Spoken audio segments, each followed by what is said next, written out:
poésie, c'est certainement l'art humain, hein, qui est le plus, on pourrait dire, immatériel. C'est l'art qui est médiatisé principalement par la parole. Elle n'a pas d'autre matériau que les mots pour traduire à l'autre, ou même se traduire à soi-même, hein, ce qui a été vécu, ce qui est vécu et ce qui pourrait l'être. Vous voyez, avec la poésie, évidemment, on s'éloigne un peu plus du mouvement immédiat qui est ressenti dans notre corps, hein, mais on arrive ainsi, en dessinant les contours par les mots, à maintenir la forme de ce mouvement fondateur dans le temps. Et on peut ainsi, par la parole, aussi transmettre ce mouvement de la vie, mais en parlant, non pas en chantant, non pas en dansant, mais en usant des mots pour maintenir, pour d'une certaine manière immortaliser ce qui a été vécu. Vous voyez, la parole, ça dure encore plus, hein, qu'un souvenir.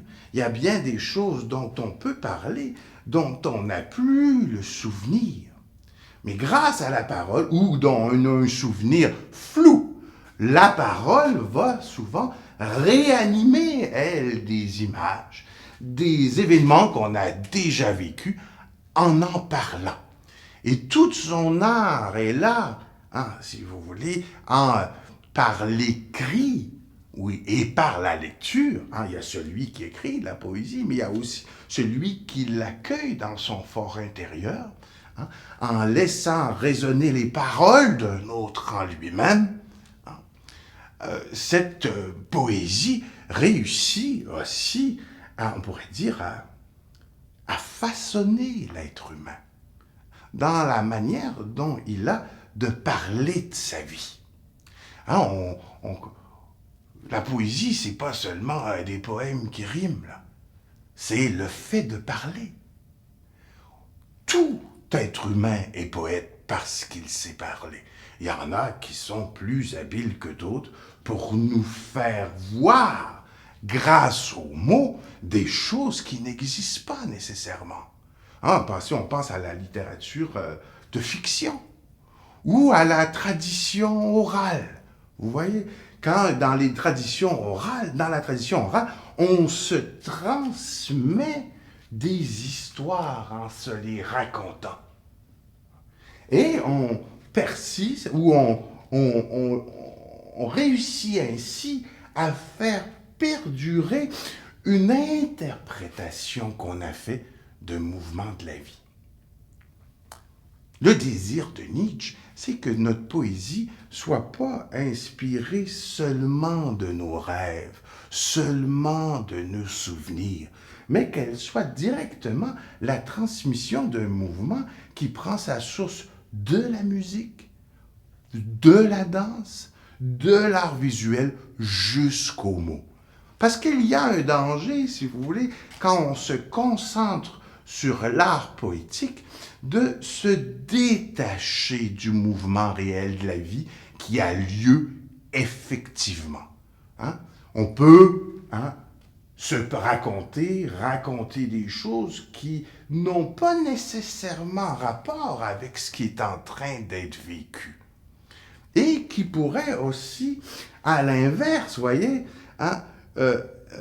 on pourrait user de la tragédie pour formater les mouvements de la vie. C'est ce que, justement, Nietzsche tente d'empêcher,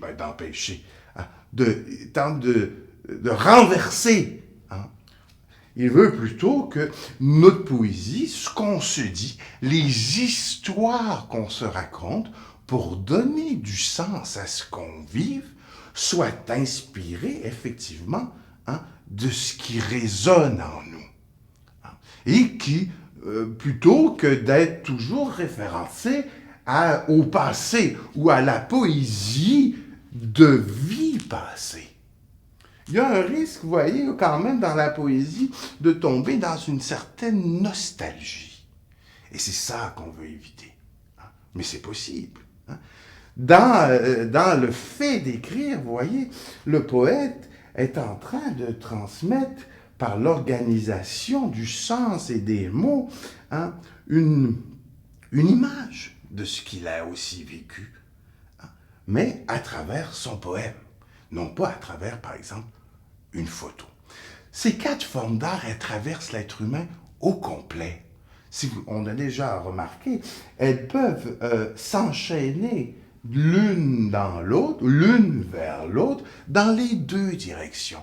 La musique peut avoir une influence sur la poésie, dans le sens où la musique est comme l'initiateur du mouvement artistique que l'homme cherche à traduire par les différentes formes d'art. Donc cette poésie, elle peut accompagner, elle peut, on pourrait dire, compléter les autres formes d'art hein, pour donner un tableau complet de ce qu'est l'être humain. Hein. Mais elle peut aussi, à l'inverse, influencer des mouvements de la vie qui ont lieu réellement en cherchant plutôt à les formater par une certaine rhétorique.